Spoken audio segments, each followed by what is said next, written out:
ശ്രീ കൃഷ്ണദാസ്, താങ്കൾക്ക് എങ്ങനെ പറഞ്ഞ് അവസാനിപ്പിക്കാം? ഇ.ഡി. വരുമ്പോൾ യഥാർത്ഥ പ്രതികളെല്ലാവരും പിടിയിലാകും, പോലീസ് അന്വേഷണമല്ല വേണ്ടത് എന്നാണോ?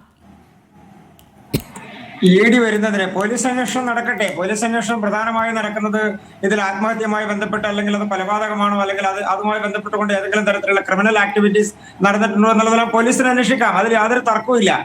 പക്ഷെ അതേസമയം തന്നെ ഇതിലെ സാമ്പത്തിക ഇടപാടുകൾ, ഇതിൽ നടന്നിട്ടുള്ള അഴിമതി, ഇതിൽ നടന്നിട്ടുള്ള പകൽക്കൊള്ള, ആ പകൽക്കൊള്ളയാണ് ഇവിടെ നടന്നിട്ടുള്ളത്. അതിനെ സംബന്ധിച്ച് അന്വേഷിക്കേണ്ടത്, സാമ്പത്തിക ഇടപാടുകൾ അന്വേഷിക്കേണ്ടത് ഇ.ഡി. ആണ്. ആ ഇ.ഡി. അന്വേഷിക്കുമ്പോൾ ഇടതുപക്ഷത്തെ സംബന്ധിച്ചും കോൺഗ്രസിനെ സംബന്ധിച്ചുമുള്ള ഒരു പ്രധാനപ്പെട്ട ബുദ്ധിമുട്ട്, ഇത് ഒരു സഹകരണ സംഘത്തിൽ ഒതുങ്ങി നിൽക്കുന്നതാണോ ഈ തരത്തിലുള്ള നിയമന അഴിമതിയുമായി ബന്ധപ്പെട്ടുകൊണ്ടുള്ള പണമിടപാടുകൾ എന്നുള്ളത്. ഒരു പക്ഷേ ഇ.ഡി. വരുമ്പോൾ അവർക്കുള്ള ബുദ്ധിമുട്ട്, മറ്റ് സഹകരണ സംഘങ്ങളിലും ഈ തരത്തിലുള്ള പ്രശ്നങ്ങളുണ്ടോ, പരാതികൾ ഉയർത്തപ്പെട്ടിട്ടുണ്ടോ, അങ്ങനെയുള്ള പ്രശ്നങ്ങൾ ഉണ്ടെങ്കിൽ അതിലേക്ക് ഇ.ഡി. കടക്കുമോ? ഇത് നേരത്തെ കരുവന്നൂരുമായി ബന്ധപ്പെട്ടുകൊണ്ടുള്ള പ്രശ്നങ്ങൾ ഇ.ഡി. വന്ന സമയത്തും, അതുപോലെ തന്നെയുള്ള അന്വേഷണങ്ങൾ കേന്ദ്ര ഏജൻസികളുടെ വന്ന സമയത്തും ഒരു സ്ഥലത്തേക്ക് ഒതുങ്ങിയില്ല. അതിന്റെ പ്രധാനപ്പെട്ട കാരണം, മറ്റു സ്ഥലങ്ങളിലും ധൈര്യം കിട്ടിയിട്ടുള്ള ആളുകൾ അവർ പുറത്തു വന്ന് ഇ.ഡിക്ക് പരാതി നൽകുകയും കേന്ദ്ര ഏജൻസികൾക്ക് പരാതി നൽകുകയും ചെയ്യുന്ന സാഹചര്യമുണ്ടായി.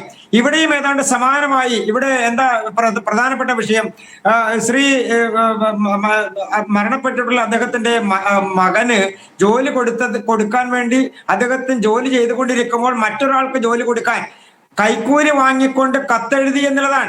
അപ്പൊ ഈ തരത്തിൽ മറ്റ് സഹകരണ സംഘങ്ങളിലും ഈ തരത്തിൽ കത്തെഴുതി കൊടുത്തും ശുപാർശകൾ നടത്തിയും അഴിമതി നടത്തിയും നിയമനങ്ങൾ നടത്തിയിട്ടുണ്ടോ? ഇത് ഒരു കക്ഷിയുടെ മാത്രമല്ല, UDF-നെ സംബന്ധിച്ചും LDF-നെ സംബന്ധിച്ചും അവർ ഭരിക്കുന്ന മറ്റ് ഭരണസമിതികളിലും ഈ പ്രശ്നം ഉയർന്നു വരും. അതിലേക്കും കൂടി ഇ.ഡി. കടക്കുമോ എന്നുള്ള ഭയമുണ്ട്. അപ്പൊ ഇ.ഡി. വരുന്നതിനെ തുടക്കം മുതൽ എതിർക്കുന്നത്, സംസ്ഥാനത്ത് ഈ തരത്തിൽ സഹകരണ മേഖലയിൽ നേരത്തെ നടന്നിരുന്ന സഹകരണ തട്ടിപ്പ് എന്ന് പറയുന്നത് നിയമനവുമായി ബന്ധപ്പെട്ടുകൊണ്ട് മാത്രമല്ലല്ലോ, ആളുകൾക്ക് കിട്ടിയിട്ടുള്ള പണം, അവരിൽ നിന്ന് വാങ്ങി വെച്ചിട്ടുള്ള പണം അത് തിരികെ കൊടുക്കാൻ കഴിയുന്നില്ല എന്നുള്ളത്.